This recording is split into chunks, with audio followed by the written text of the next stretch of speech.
আসসালামু আলাইকুম। আশা করি সবাই ভালো আছেন। আল্লাহর রহমতে আমিও ভালো আছি। তো আজকে খুবই লোভনীয় একটি তরকারি রান্না করব, যেটার মধ্যে মায়ের হাতের ছোঁয়া আছে, মায়ের ভালোবাসা। তো আমার বাবার বাড়ি থেকে তো এই দুধ কচুটা কিন্তু খেতে অনেক মজা হয়, আমার কাছে খুবই ভালো লাগে। তো করব আমি প্রথমে দুধ কচুগুলো আমি ভালো করে ছিলে নিয়েছি।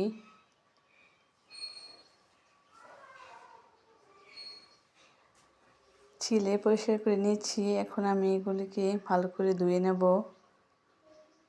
ভালো করে ধুয়ে তারপর আমি কুচি কুচি করে কেটে নেব।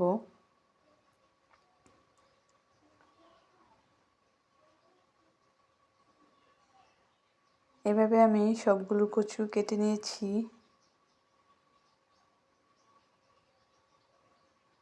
এখন আমি রান্না করব।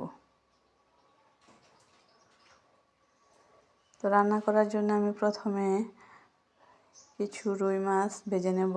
জ্বলন্ত চুলার মধ্যে দিয়ে দিয়েছি কড়াইটা গরম হলে তারপর আমি তেল দিয়ে কিছু মাছ ভেজে নেব। রুই মাছ দিয়ে আজকে দুধ কচু রান্না করব। তো আমি এক এক করে মাছগুলি দিয়ে দিচ্ছি। উল্টে পাল্টে আমি মাছগুলি ভেজে নিয়েছি।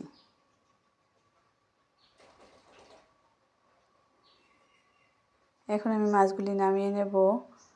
তারপরে ওই কড়াইয়ের মধ্যে আমি দিয়ে দেব তেল, পরিমাণ মতো তেল দিয়ে দিচ্ছি পেঁয়াজ কুচিগুলি কিছুক্ষণ ভেজে নেব।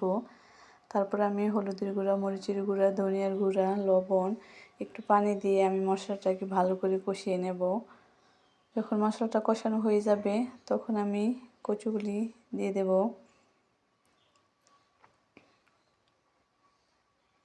এখন আমি নেড়ে চেড়ে ভালো করে ঢেকে কিছুক্ষণ জাল করে নেব, মানে কিছুক্ষণ কষিয়ে নেব।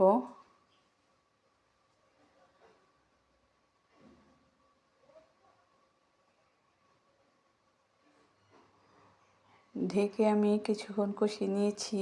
এখন আমি নেড়ে চেড়ে এর মধ্যে দিয়ে দেব একটু পানি দিয়ে দেব। পানি দিয়ে আবারও ঢেকে জাল করব যতক্ষণ না পর্যন্ত সিদ্ধ হয়। এদিকে আমি পেঁয়াজ, রসুন আর এই যে খাডাই হস বেটে নেব, একসাথে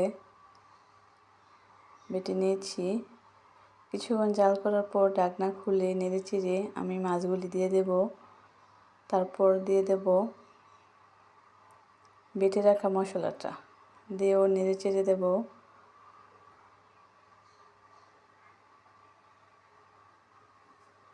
তারপর এর মধ্যে আমি দিয়ে দেব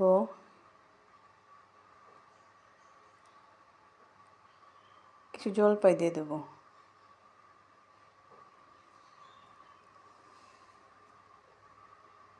এখন দিয়ে দিচ্ছি কিছু কাঁচামরিচ, দিয়ে নেড়ে চেড়ে আমি তরকারিটা নামিয়ে ফেলবো। এইভাবে কিন্তু কচুর খাড়াই রান্না করলে খেতে কিন্তু অনেক অনেক মজা হয়।